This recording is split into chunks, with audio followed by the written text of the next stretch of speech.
Bismillahirrahmanirrahim. Alhamdulillahi Rabbil Alameen. Wa sallallahu ala Sayyidina Muhammadin wa ala alihi wa sahbihi wasallam. One of the main focuses of this week is going to be eliminating caffeine. Caffeine, whether it be through coffee, tea, or energy drinks, does several things, has several physiological processes and effects in the body that are not beneficial.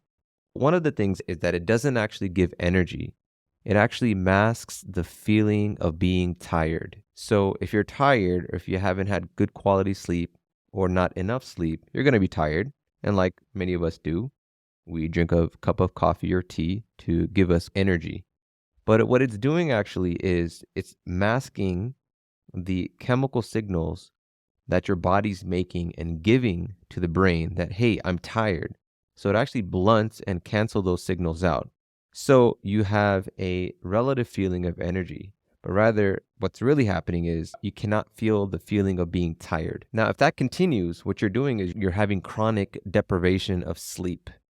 And you can only do that for such a long time until your body somehow manifests this sleep deprivation through some sort of a chronic condition, some sort of a illness. And lack of sleep actually reduces the immune system significantly. It also puts a significant stressor on the body, the hormone cortisol, the stress hormone. So when we actually give up coffee, we will have a period of withdrawal symptoms, but now your brain can communicate with your body. And if you're tired, you should go to sleep. And so it gives us an idea of when we actually quit, is there a physiological dependency on coffee or is it an emotional comfort? So it's a good thing to journal during the first week of this program to write down why is it that you drink coffee or tea or any of your caffeinated beverages. If it's a physiological dependence, that means that you cannot function without caffeine. That's a problem. That means there's an underlying problem happening, and masking it is not going to solve it.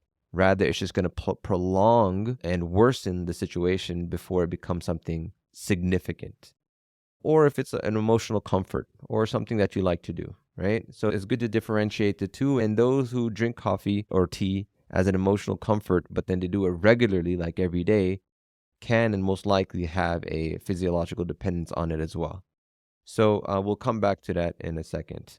Secondly is that it actually dehydrates. Caffeine is a diuretic and it makes you urinate more and it dehydrates the body.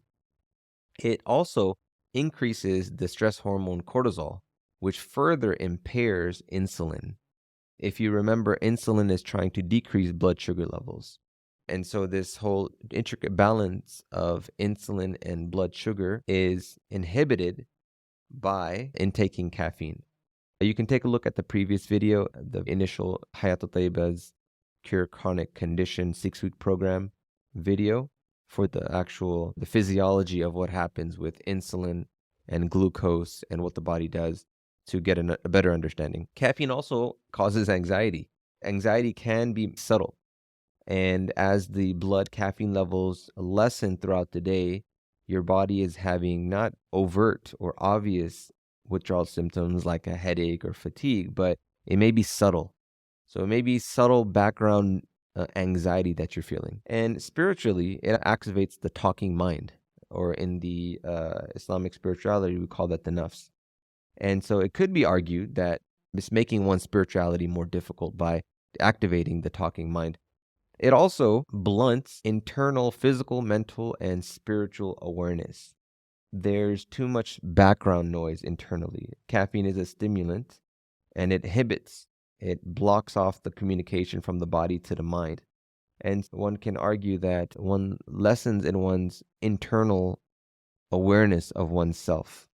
There's just too much background noise internally. And I will say here, there's no established or strong narration that past Sufis or spiritual saints used it. Even though it is attributed, you can find articles and stories that they used to use it as an aid to worship. It's not strong in its transmission. And moreover, even if they did, who are they?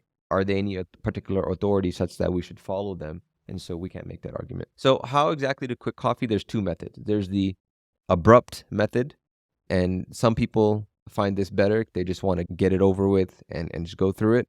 and one should be prepared for withdrawal symptoms depending on how much, the quantity, and how long, the duration that you've been drinking coffee, and how frequently you drink it. Common withdrawal symptoms are headaches and fatigue. And so the first couple of days, usually they say max a week, but I found about 1 to 3 days, depending again on the quantity of that you drink. And usually I shy away from taking medications, but if you are not allergic to, or if you can tolerate ibuprofen or acetaminophen, which is Tylenol or Panadol, depending on which part of the world you're from, then for those specific acute symptoms, you can take something like that. For the headache and for the fatigue, just go to sleep and just write it out. So that's one way of quitting coffee. Whenever I've quit coffee, and I've quit coffee several times, I'm usually on the abrupt method, the cold turkey method. And after a couple of days, 2, 3 days, I'm usually fine. The other way is doing it gradually, which is spreading it out over the week. So this is especially good for those who may drink several cups per day or several shots per day, like 5, 6, 7, maybe 3 or more, because they may have a stronger physiological dependence on caffeine. And so basically what you do is you just spread it out over the week. Let's say if you're drinking 7 cups a day, which is a significant amount.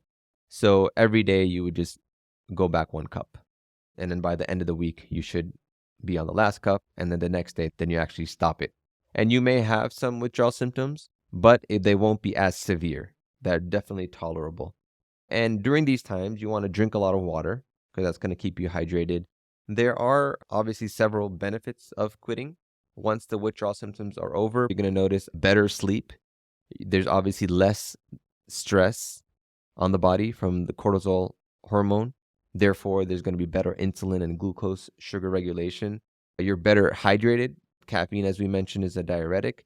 The entire body and especially the skin. So you may look a little bit fuller, healthier. Your skin may look younger. No more cold hands and feet. For some people, caffeine causes vasoconstriction of the small vessels of the extremities, like the hands and feet. And so they may often feel cold hands and cold feet. And so no more of that. And a stable mood throughout the day.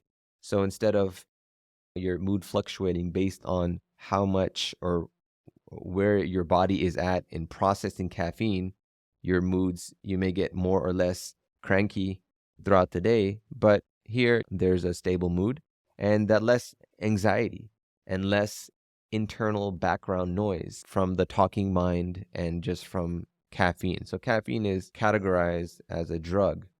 And so you're going to watch out for still avoiding decaf caffeinated drinks like decaf coffee or decaf tea because it still has caffeine in it. It's significantly less, but it still has caffeine in it, and it's still going to have the same effects.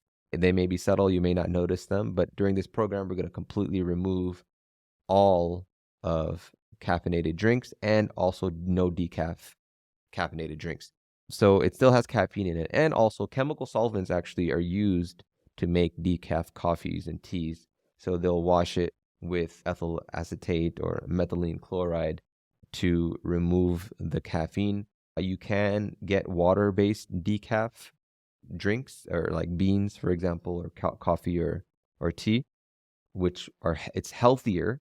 But again, during this program, we want 0 caffeine, including the decaf caffeinated drinks. Lastly, I mentioned this. Remember, again, we are resetting your entire system. So during this program, there's absolutely no caffeine. We're taking a very conservative approach because we're trying to reset an entire system that has been accustomed and habituated to have a certain lifestyle of sugar spikes and insulin resistance. And so it's going to take a little bit of extra effort because it's not going to happen overnight because it hasn't developed overnight. So whether it's excess weight, especially around the abdomen that you can't get rid of, or if it's pre-diabetes or high blood pressure, they're all linked to everything that we've discussed thus far. And so we want to take a little bit of a conservative approach in order to reset the entire process. Now, afterwards, depending on your health status and depending on how much progress you've made, and if you've deposited enough health points in your system, then you may be able to withdraw a cup of coffee or tea here and there. For example, the ideal scenario is sometime in the future when once we get to the end of the program or after the program, is that you have caffeine once a week to enjoy it. Not that you need it, but you have that emotional connection to it, which is nice. It's a part of enjoying life and being grateful and showing gratitude to Allah subhanahu wa ta'ala of the blessings that He's made. So if you deposited enough health points in your system, in your body, then having a cup of coffee infrequently, I don't see there's too much concern with that, especially if it creates gratitude in the heart. It increases one in ibadah, inshallah ta'ala.